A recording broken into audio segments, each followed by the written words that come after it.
44வது அதிகாரம் 13வது வசனம். படிச்சு அப்படியே வாசிங்க. நிறுத்தி விதாரமா வாசிங்க. தச்சன் நூல் பிடித்து மட்ட பலகையால் மரத்துக்கு குறி போட்டு உளிகளினால் உருப்படுத்தி கவரசத்தினால் வகுத்து மனுஷ சாயலாக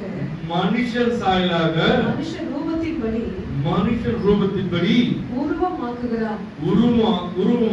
உருவத்தை உருவாக்குறான். அதை கோவிலிலே நாட்டி வைக்கிறான். அது கோவிலிலே நாட்டி வைத்தான். அவன் தனக்கு கேதுருக்களை வெட்டுகிறான். ஒரு மருத மரத்தையாவது கல்வாரி மரத்தையாவது தெரிந்து கொண்டு காட்டு மரங்களிலே பலத்த மரத்தை தன் காரியத்துக்காக வளர்க்கிறான். இது செய்யறதுக்காக வளர்க்கிறான் அவன். வாசிங்க. அல்லது அசோக மரத்தை நடுகிறான். மழை அதை வளர செய்யும். 15 மனுஷனுக்கு அவைகள் அடுப்புக்கு ஆகும்போது அவன் அவைகளில் எடுத்து குளிர் காய்கிறான். நெருப்பை மூட்டி அப்பமும் சமைக்கிறான். அதனால் ஒரு தெய்வத்தை உண்டு பண்ணி ஒரு தெய்வம் அப்பமும் சமைக்கிறான். அதனால அந்த மரத்துல என்ன பண்றான்? தெய்வத்தையும் உண்டு பண்ணி. அந்த மரம் எதற்கு பயன்படுது? இது ஏன் இந்த சப்ஜெக்ட்ல போனா ரெண்டு பேருக்கு டவுட் வந்தது. அதை கிளியர் பண்றேன். புரியுங்களா? ஒரு கேள்வி டவுட் வந்தோட நம்ம புரியுது. வாசிங்க. ஒரு தெய்வத்தை உண்டு பண்ணி அதை பணிந்து கொள்கிறான். ஒரு விக்கிரகத்தையும் அதனால் செய்து அதை வணங்குகிறான். அதில் ஒரு துண்டை அடுப்பில் எரிக்கிறான். அதுல இருந்து ஒரு துண்டை எடுத்து அந்த மரத்துல ஒரு துண்டை எடுத்து அடுப்பு எரிக்கிறான். அவனே உருவாக்குறான். அவனே எல்லாம் செய்யறான். அவனே அதை வணங்குறான். வாசிங்க. ஒரு துண்டினால் இறைச்சியை சமைத்து புசித்து அதுல இருந்து ஒரு மரத்துண்டை எடுத்து ஒரே மரம் தான். அதுல இருந்து ஒரு சிலையை செதுக்கிறான். அதுல இருந்து ஒரு துண்டை எடுத்து இறைச்சியை சமைத்து புசித்து பொரியலை பொரித்து திருப்தியாகி குளிர் காய்ந்து அனலானே நெருப்பை கண்டேன் என்று சொல்லி அதில் ஒரு மீதியான துண்டை தனக்கு விக்கிரக தெய்வமாக செய்து அதற்கு முன் விழுந்து அதை வணங்கி. அவனே செய்யறான். கொஞ்சம் யோசிங்க. அவனே அதை செய்யறான். அவனே உருவாக்குறான். அவனே உருவாக்குறதுக்கு என்ன அதிகாரம் இருக்கு? என்ன பவர் இருக்கு? தூக்கம் வருமா? தூக்கம் வரும். கவனமா இருங்க. இந்த சத்தியத்தை கேட்கறப்ப தூக்கம் வரும். ஏன்னா இங்க கேட்க விடாத தடை பண்ற ஆவியர். ஆனா அது உண்மையை பேசுறோம். வேதத்துல இருக்கிற காரியங்கள் தான் நம்ம பேசுறோம். மறுவாசிங்க. அதில் மீதியான துண்டை தனக்கு விக்கிரக தெய்வமாக செய்து. ஆமா, அவனே செய்யறான். மரத்தை வளர்க்கிறான். அவனே உருவாக்குறான். அவனே ஒரு விக்கிரகத்தை உருவாக்குறான். அதற்கு முன் விழுந்து அதை வணங்கி நீ என் தெய்வம் என்னை ரட்சிக்க வேண்டும் என்று அதை நோக்கி மன்றாடுகிறான். ஒரு நிமிஷம். நீயே செஞ்சுட்டு நீயே ரட்சிக்க முடியுமா? கொஞ்சம் யோசிக்க. படித்த பிள்ளைகள் இருக்கீங்க. நீயே ஒன்று உருவாக்கிட்டு அதுக்கிட்ட நீதான் அதுக்கு உயிர் கொடுத்த, அதுக்கு உருவத்தையே கொடுத்த. யாருக்கு அதிகாரம் ஜாஸ்தியா இருக்கு? உங்ககிட்ட அந்த அறிவு ஆற்றுறதுனால அதை உருவாக்குன. அப்புறம் என்ன பண்ற? அந்த அறிவு போச்சு. என்ன பண்ற? வீழ்ந்து வாசிங்க. விழுந்து அதை வணங்கி நீ என் தெய்வம் ரட்சிக்க வேண்டும் என்று அதை நோக்கி மன்றாடுகிறார். நம்மளுக்காக ஒரு தெய்வ சிலுவையில் ரத்தம் சிந்தினார். 36 கசையடிகள் பார சிலுவை சுமந்து 3 மணி நேரம் சிலுவை தொங்கி ஒரு சொட்டு ரத்தம் நீர் இல்லாம எல்லாவற்றையும் இந்த பூமியில் சிந்தப்பட்டது. அது தெய்வமா? நீயே உருவாக்கிட்டு நீயே அது போர் கொடுத்து. சரியா? வாசிங்க. அறியாமலும் உணராமலும் இருக்கிறார்கள். ஆனாதபடிக்கு அவர்கள் கண்களும் உணராதபடிக்கு அவர்கள் இருதயம் அடைக்கப்பட்டது. கண்ணு கூட உணரல. நம்ம தான்டா உருவாக்கணும். அந்த உணர்வு இல்ல, கண்ணுக்கு இல்ல. வாசிங்க. 19 அதில் பாதி அடுப்பில் எரித்து இல்ல கண்கள் அறியாமலும் உணராமலும் இருக்கிறார்கள். காணாதபடிக்கு அவர்கள் கண்களும் உணராதபடிக்கு அவர்கள் இருதயம் அடைக்கப்பட்டது. கண்களும் காணல, இருதயமும் வந்து உணர்ல நம்ம தானே உருவாக்கணும். சாதாரணமா அந்த உணர்வு இல்ல, அடைக்கப்பட்டிருக்கு, கண்கள் மூடப்பட்டிருக்கு. சரிங்களா?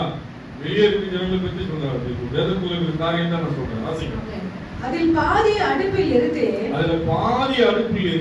அதின் தணலின் மேல் அப்பத்தை சுட்டு இறைச்சியை பொரித்து புசித்து, அதில் மீதியான துண்டை நான் அருவருப்பான விக்கிரகமாக்கலாமா, ஒரு மரக்கட்டையை வணங்கலாமா என்று சொல்ல தன் மனதில் அவனுக்கு தோன்றவில்லை. அம்மாத்திரம் அறிவும் சொரணையும் இல்லை. எதுக்கு இந்த சப்ஜெக்ட் எடுத்துன்னு கேட்பீங்களா? சிலருக்கு புரியுதுக்காக சரிங்களா? ஒருத்தருக்கு டவுட் இருந்தாலும் அதை நம்ம விளக்கணும். விளக்கு சத்தியம் விளங்குதா? பிள்ளைங்களுக்கு புரியுதா? ஏதாவது புரியுதா? புரியலையா? சரி. அதாவது அவன் சாம்பலை மேய்க்கிறான், வஞ்சிக்கப்பட்ட மனம் அவனை மோசப்படுத்தினது. அவன் தன் ஆத்துமாவை தப்புவிக்காமலும், வஞ்சிக்கப்பட்ட மனம் அவனை மோசப்படுத்தினது. அவன் தன் ஆத்துமாவை தப்புவிக்காமலும், என் வலது கையிலே அபத்தம் அல்லவோ இருக்கிறது என்று சொல்லாமலும் இருக்கிறான். அபத்தம் அவன் கையில இருந்து அபத்தம் தெரியாம இருக்கான். யாத்திராமம் 23:13 வாசிங்க. யாத்திராமம் 23வது அதிகாரம் 13வது வசனம். அல்லேலூயா. 13. நான் உங்களுக்கு சொன்னவைகள் யாவற்றையும் சமாதானமாயிருங்கள். அந்நிய தேவர்களின் பெயரை சொல்ல வேண்டாம். அது உன் வாயிலிருந்து பிறக்க கேட்கப்படவும் வேண்டாம். அல்லேலூயா. அந்நிய தேவன் பேரை கடந்த நாட்கள் நான் பேசினேன் கிட்ட. அதுக்கான பதில் இது. வசனம் நல்லா பண்ணணும் சொல்லல. இப்ப நான் உங்களுக்கு சொல்றேன். கர்த்தருக்கு ஸ்தோத்திரம். வாசிங்க, பாடி வாசிங்க. நான் உங்களுக்கு சொன்னவைகள் யாவற்றையிலும் சமாதானமாய் இருங்கள். அந்நிய தேவர்களின் பெயரை சொல்ல வேண்டாம். அது உன் வாயிலிருந்து பிறக்க கேட்கப்படவும் வேண்டாம். பேரே சொல்லக்கூடாது, வாயிலிருந்து கேட்க படக்கூடாது. புரியுங்களா? அந்நிய பேரை நம்ம சொல்ல தேவை, சொல்லவே கூடாது. அல்லேலூயா. சங்கீதம் 16 வாசிங்க. சீக்கிரம் நான் சுருக்கமா முடிச்சிடலாம். நான் பாஸ்டா முடிச்சிடலாம். 4. அந்நிய தேவனை நாடி பின்பற்றுகிறவர்களுக்கு வேதனைகள் பெருகும். என்ன பெருகும்? வேதனை பெருகும். அவர்கள் செலுத்துகிற ரத்த பான பலிகளை நான் செலுத்த மாட்டேன். அவர்கள் நாமங்களை என் உதடுகளினால் உச்சரிக்கவும் மாட்டேன். கவனிங்க, ஒரு நாமங்களை சொல்லக்கூடாது. சரிங்களா? என்ன சொல்லுவாரு? நாமத்தை கூட சொல்லக்கூடாது. அது இதுதான் சொல்ல முடியாது. பேரை சொல்ல, பேர் வச்சிருப்பாங்க, அதை மாற்ற முடியாது. பேரை நம்ம சொல்லக்கூடாது. அதுக்காகவே சப்ஜெக்ட். கர்த்தருக்கு ஸ்தோத்திரம். மேல வாசிங்க. அந்நிய தேவனை நாடி பின்பற்றுகிறவர்களுக்கு வேதனைகள் பெருகும். அந்நிய தேவனை நாடி பின்பற்றுகிறவர்களுக்கு வேதனை பெருகும். அவர்கள் செலுத்துகிற ரத்த பான பலிகளை நான் செலுத்த மாட்டேன். அவங்க செலுத்துகிற ரத்த பானிகள், ஆடு மாடு கோழி இதெல்லாம் நம்ம செலுத்த மாட்டோம். அவர்கள் நாமங்களை உதடுகளினால் உச்சரிக்கவும் மாட்டேன். உச்சரிக்க முடிவு பண்ணுங்க, உறுதி எடுங்க. அந்த பேரோட கூட நீங்க முயற்சி பண்ணாதீங்க. அந்த பேரோட தேர்வு தவிர அதை சொல்ல முயற்சி பண்ணாதீங்க. சொல்ல புரியுங்களா? தெருக்கு பேர் வச்சிருப்பாங்க, சகோதரிகளின் பேர் வச்சிருப்பாங்க. அந்த பேரை கூட சொல்றதுக்கு முயற்சி பண்ணாதீங்க, கூப்பிடாதீங்க. நாவல்னால சொல்லக்கூடாது, பார்வைக்க சொல்லக்கூடாதுதான் சொல்றாரு. அல்லேலூயா. யோசுவா 23:7 வாசிங்க. சீக்கிரம் வாசிங்க. உங்களுக்குள்ளே மீதியா இருக்கிற இந்த ஜாதிகளோடு களவாமலும் அவர்களுடைய தேவர்களின் பேரை நினைக்கக்கூடாது. ஒரு தேவருடைய பேரை கூட நினைக்கக்கூடாது. ஆண்டவராகிய இயேசு கிறிஸ்து மாத்திரம் நாமத்தை மாத்திரம் பொறுமை பாராட்டு.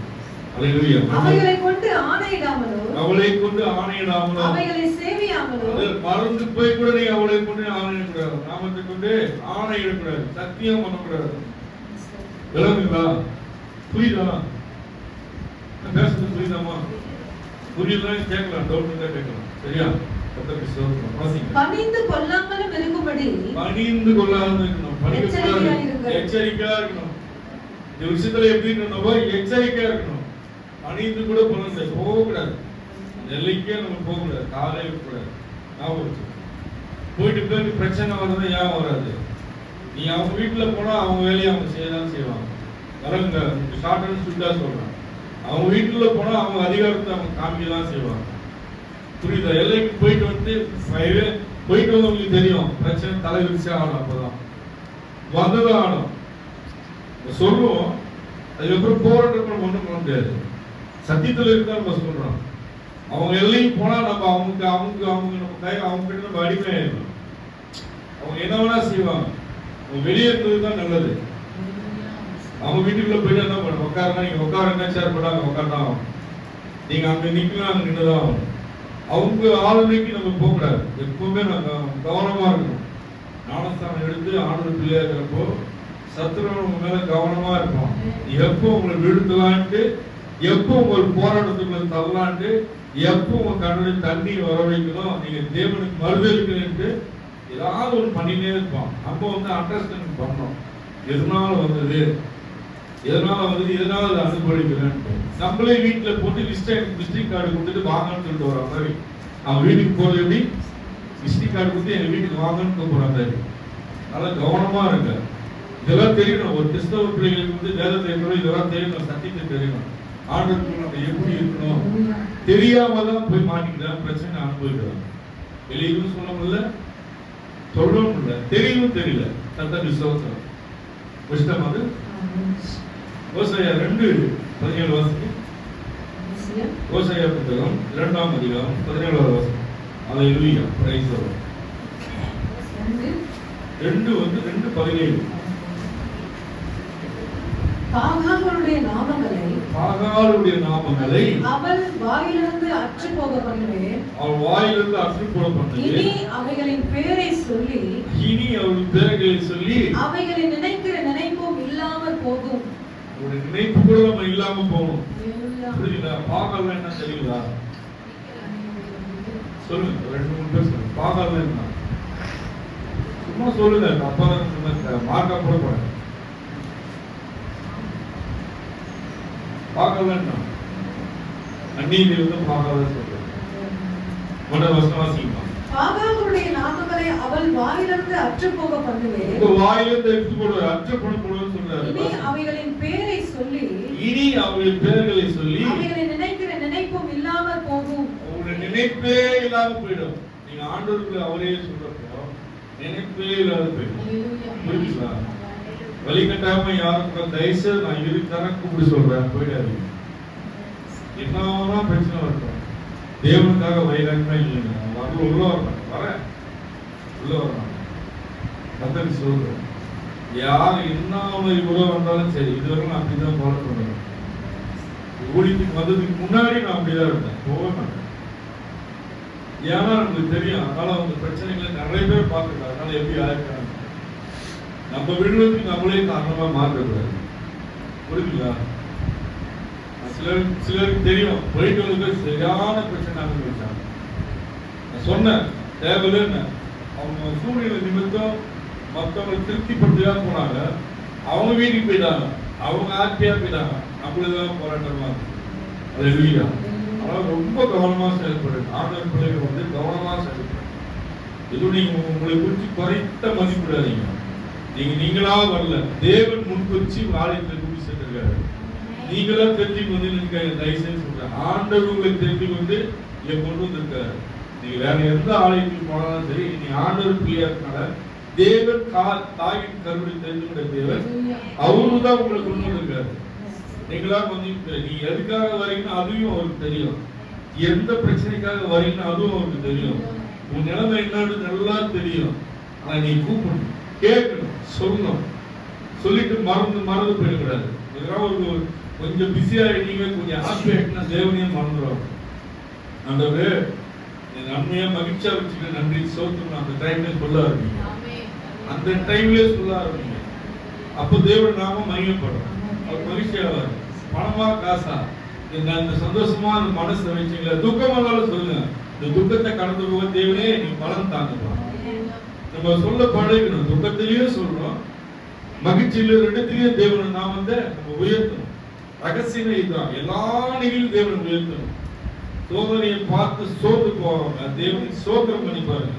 சதுரிவோட பிரச்சனை அதுவே உங்களுக்கு கேடகமாய் மாறும். அதுவே உங்களுக்கு பாதுகாப்பாய் மாறும். ஏன்னா மனுஷமான இன்னைக்கு அநேக பேர் மனுஷமான நம்பிக்கை வச்சு கண்ணீரும் கம்பமா இருக்கிறாங்க. வெளியவும் சொல்ல முடியல, அவங்கள அவமானப்படுத்தவும் விரும்பல. யாரோனா இருக்கலாம், யாரோனா நீங்க மென்ஷன் பண்ணீங்க, நான் சொல்றது உங்களுக்கு புரியும். வெளியவும் சொல்ல முடியல, அவங்களை எதிர்த்தும் பேச முடியல. கண்ணீர் மட்டும் தான் கண்ணு இருக்கு. தேவனை ஒண்டி பிடிங்க, தேவன் நடத்துவார். ஆமென். அல்லேலூயா. ஆதியாகமம் 12ஆம் அதிகாரம் முதல் வசனம் வாசிங்க. சீக்கிரம் சீக்கிரம். 12:1.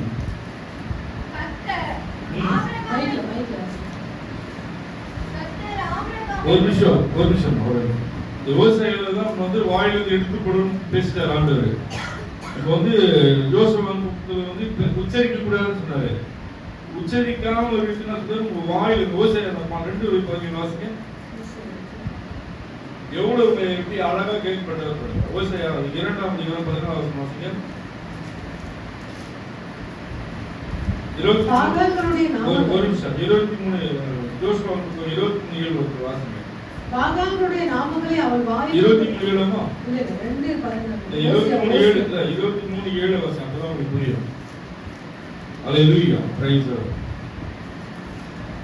கர்த்தர் விசுவாசம் 23:7 யாராவது வாசிங்க.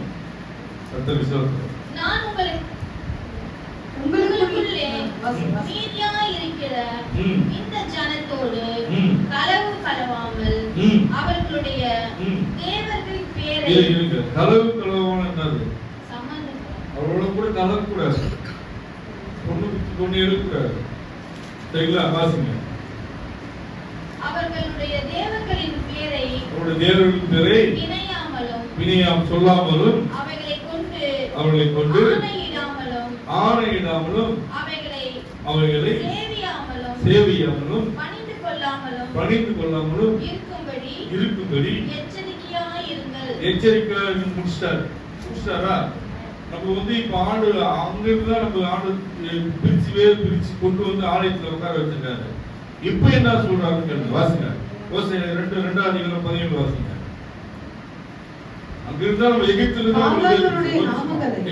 நம்ம ரட்சிக்கப்பட்டு வேறு பிரிச்சு கொண்டு வந்த ஆலயத்துக்கு இப்ப என்ன சொல்றாரு பாருங்க. அவர்களுடைய நாமங்களை அவர் வாயிலிருந்து அற்றுப்போக பண்ணுவார். உங்க வாயிலிருந்து அற்றுப்போக பண்ணுவாரு. இனி அவைகளின் பேரை சொல்லி இனி ஞானஸ்நானம் எடுத்து அவங்க வாயிலிருந்து அந்த பேரை சொல்லக்கூடாது. அவைகளை நினைக்கிற நினைப்பும் இல்லாமல் போகும். அவங்களுடைய நினைப்பு கூட இல்லாம போகும்.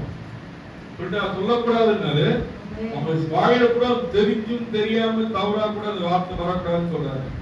அது என்ன பண்ணுறோம், எடுத்து கூட வாசிக்கமாங்க. பாகாலுடைய நாமங்களை அவள் வாயிலிருந்து அற்றுப்போக பண்ணுவேன். அற்றுப்போக பண்ணுவேன். இனி அவைகளின் பெயரை சொல்லி அவைகளை நினைக்கிற நினைப்பும் இல்லாமல் போகும். அவன் நினைக்கிற நினைப்பே சிதிலத்தை எடுத்து போட்டு வராங்க. அதை கை கொண்டினா 23:7 நீங்க அதை சொல்லாம இதையும் எடுத்து போடுவாரு. இதயத்திலிருந்து சிந்தையிலிருந்து எடுத்து போடுவாரு. ஆமென். இப்போ வாசிங்க. ஆதியாகமத்துல ஆபிரகாம் அவங்க அப்பா சிலை செய்கிறவர், சிலை வியாபாரம் பண்றவர். ஆபிரகாமுடைய தகப்பன் ஆண்டவர் வெளிப்படுத்தி அவரை பேசுறாரு. ஆண்டவர் வெளிப்படுத்தி தாய் தகப்பனை விட்டு விலகி வான்னு கூப்பிடுறாரு. விலகி வரப்போ தேவன் பேசுற வார்த்தை வாசிங்க.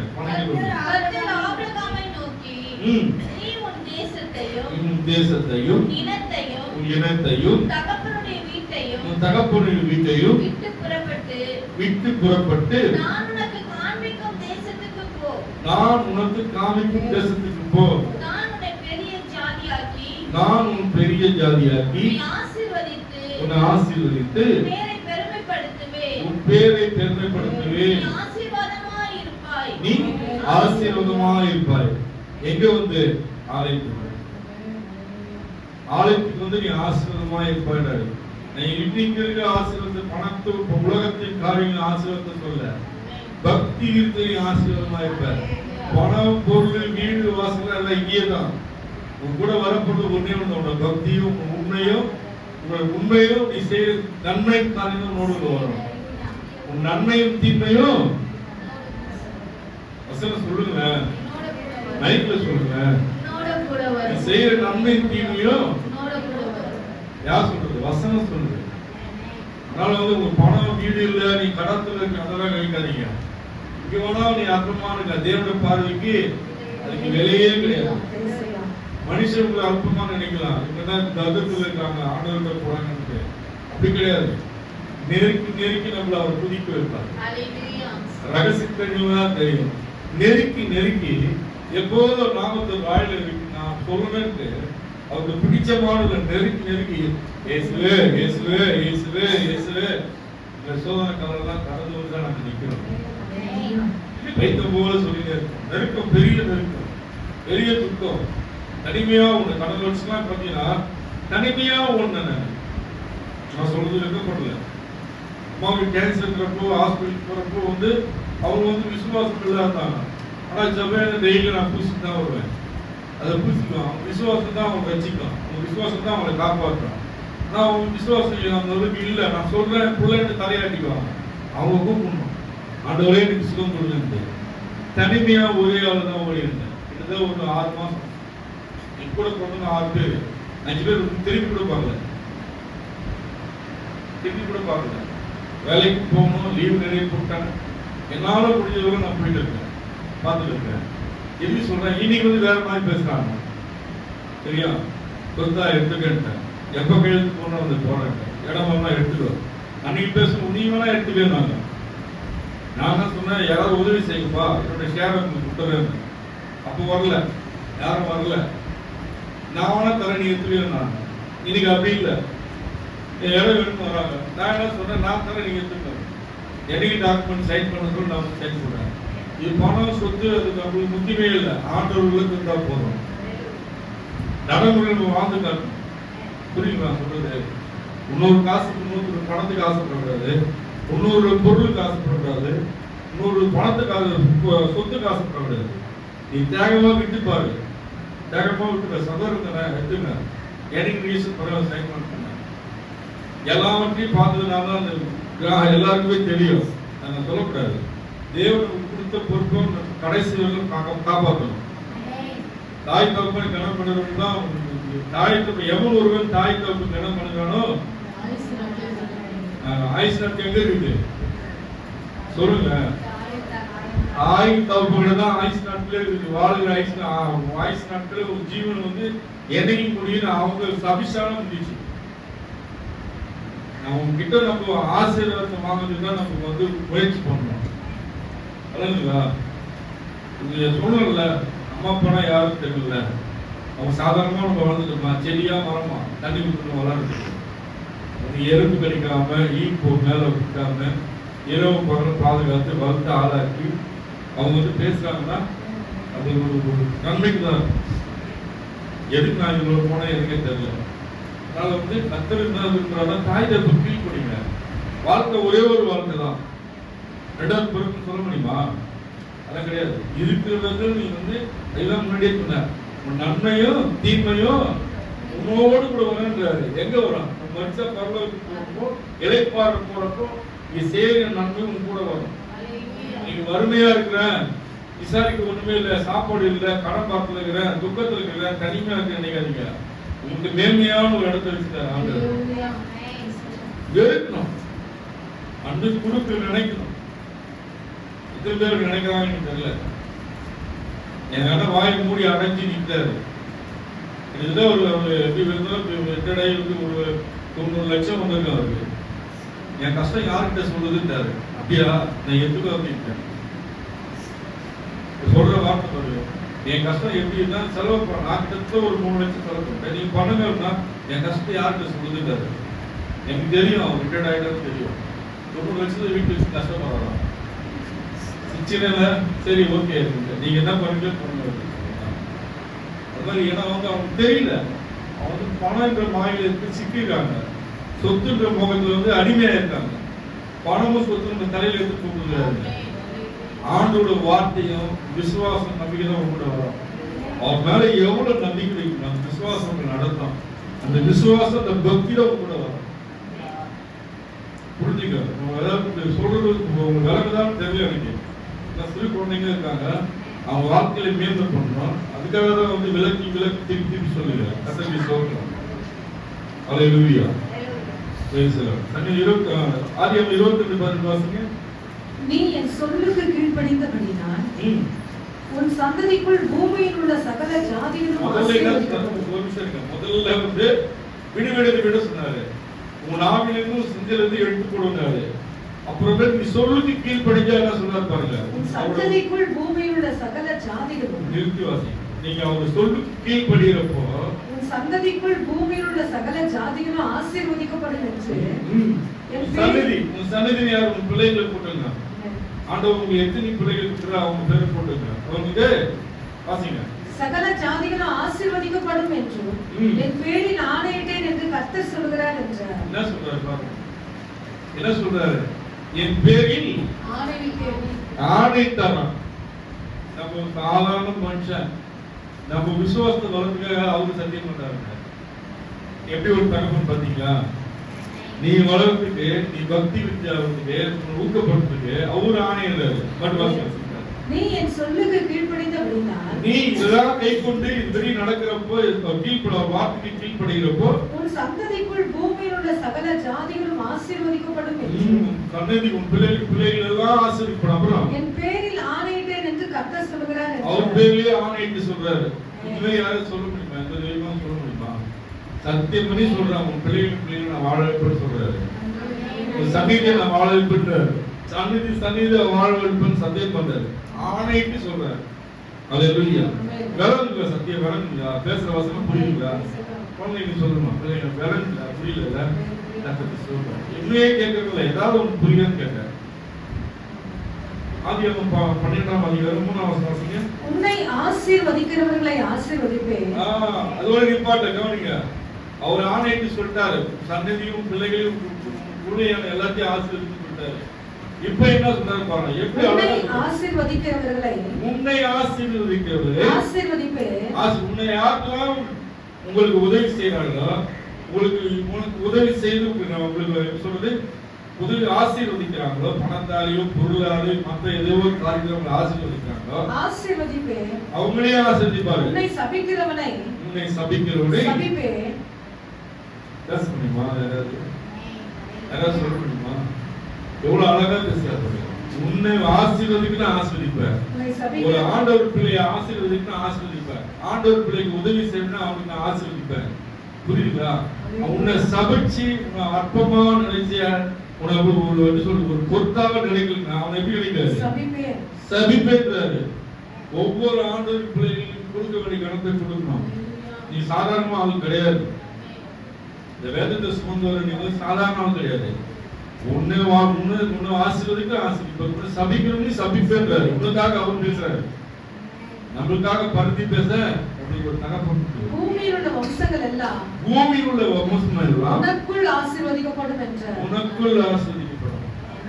நீ எல்லாம் ஆசீர்வதிப்பாங்க. நீ ஆசீர்வதிச்சா ஆசீர்வதிதான். அப்புறம் நீங்க ஆசீர்வதிக்கப்படைப்பீங்க. நான் கொஞ்ச நேரத்துக்கு இப்படி சொன்னேன். யாருடைய பொருளுக்கும் ஆசைப்படக்கூடாது, யாரோட உடமைக்கும் ஆசைப்படக்கூடாது, மற்றவங்க பொருளை இச்சிக்கவும் கூடாது. புரியுங்களா?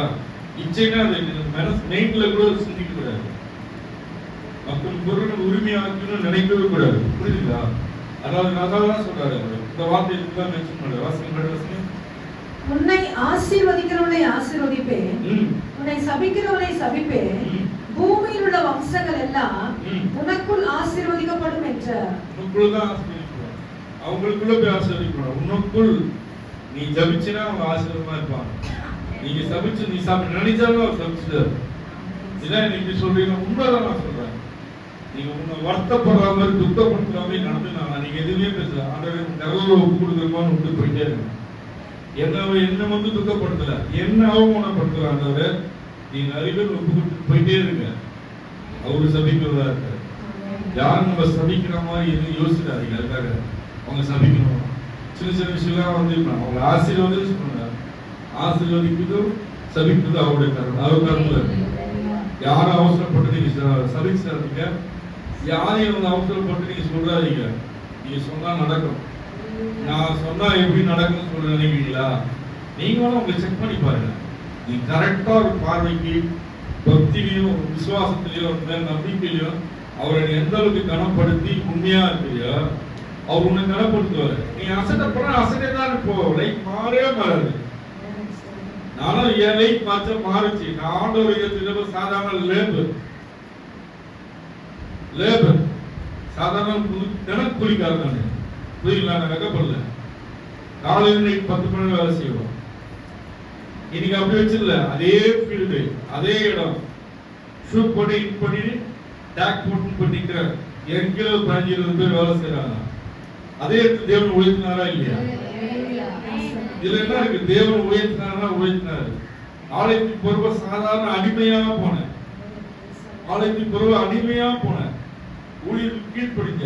ஊழியருக்கு மனநோவாம நடந்துங்க. சேரலாம் அழுவேன். இந்த மண்ணு போடுவேன். அதை எடுக்கணும் பதிலாக பண்ணிடலாம் ஐயா பண்ணுவேன். டைம் நேரம்லாம் கிடையாது. காலையில பிரேயர் முடிச்சுட்டு 2 மணிக்கு போனோம்னா சாப்பிட்டு போனா எப்ப வீட்டுக்கு போனேன்னு தெரியாது. கொடுத்த வேலையை முடிச்சுட்டு தான் வீட்டுக்கு போவேன். அதே மாதிரி ஒரு காரியத்துக்கு சொல்லிட்டாருன்னா தூங்க மாட்டேன். காரியத்துக்கு சொன்னாலும் அந்த வேலையை முடிச்சு கடைசியா முடிச்சுட்டு எல்லாம் போய் தனியா போய் சொல்லிட்டு ஜோம் பண்ணி தான் போவேன். சில டைம் அவரே கத்துவார், பக்கத்துல உட்காரு சாப்பிடுங்க. அது வீட்டுல இருந்தாலும் சரி, வெளியே தந்துடுவார். எவ்வளவு பேர் இருந்தாலும் சரி. அவர் தேவனை மனுஷனுக்காக உழைக்கணும்னு நினைக்கக்கூடாது. தேவனுக்காக உழைக்கணும், தேவனை ஆலயத்துக்காக உழைக்கணும். அது மட்டும் தான் மெயின்ல இருக்கணும். இன்னைக்கு நான் அதுதான் என் பிள்ளைங்களுக்கு கற்றுக்கிறேன். சொல்லியிருக்கேன், நடக்கிறாங்க. அதை பார்க்கறப்ப சந்தோஷமா இருக்கு. ஏன் சொல்றேன்னா இது வந்து நான் வந்து கடந்த 14ஆம் தேதி வந்து அந்த ஃபங்க்ஷன் போனேன்.